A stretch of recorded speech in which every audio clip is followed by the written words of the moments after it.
Right, well that didn't go so well. As Richard has said on the MIG welding forum though, I did have the wire wound under itself, and quite a bit more than I expected, to be honest, for how little unravelled when I first tried to install it in cocked up. It just went for how little came off and I put it back on. It was actually quite tightly stuck amongst itself, and probably still is. So yeah, that might just be the root of the problem. I tried to lay some beads on this. It's Wix 1.5mm box section. I have ordered loads of metal from the metal store, and the courier said it was coming Friday and it never came, and obviously I just wanted to get playing. B&Q were hopeless. Thing is, it went that badly that I'm questioning whether this is mild steel. I know there's a way of checking, like mild versus stainless, what one's magnetic, one isn't. I can't remember which is which, and I don't have a magnet to hand. So that's that. It came out terrible.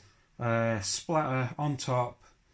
Didn't even affect the surface in the slightest, barely. So I've in fact was able to pull it off with some pliers, the weld, whatever, the splatter, and then I've flat disked it, and I had another go and another go. I've had 3 goes, hopeless.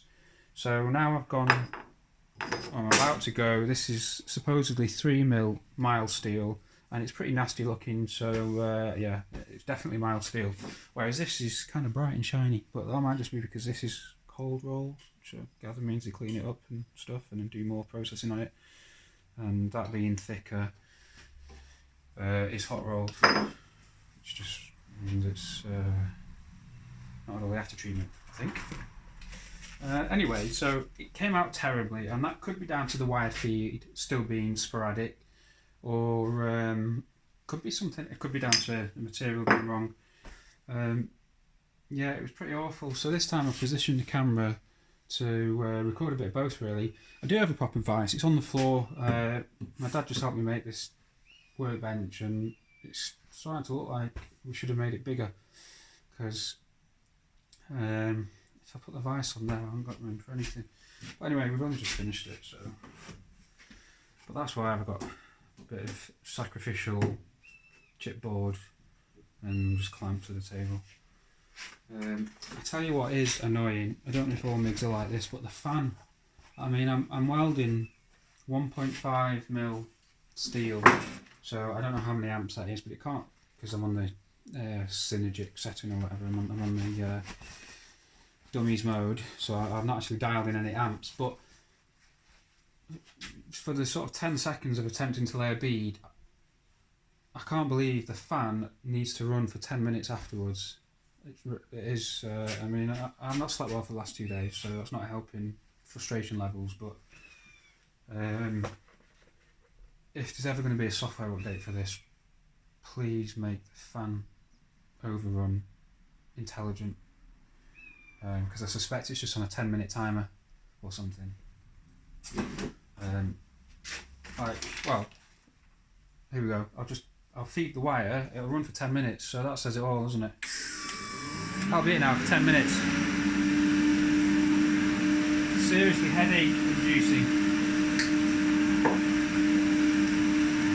Right, so I've dialed it up to tell it that 0.8mm wire, 3mm FE.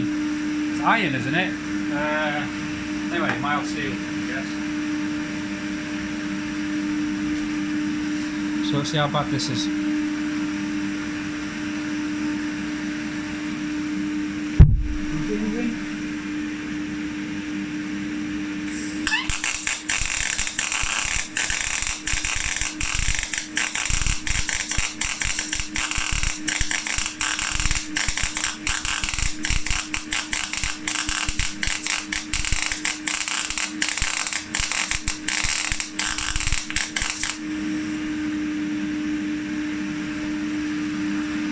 Whoa!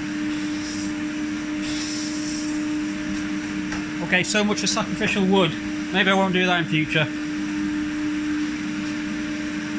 Thank God I did put the wood there though, and that wasn't my bloody 1 month of work to make desk.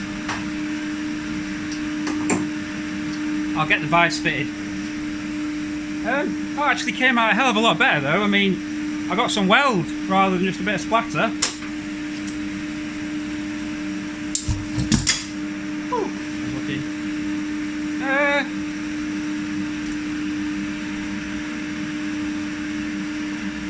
Yeah, I mean, there was definitely something going on that time.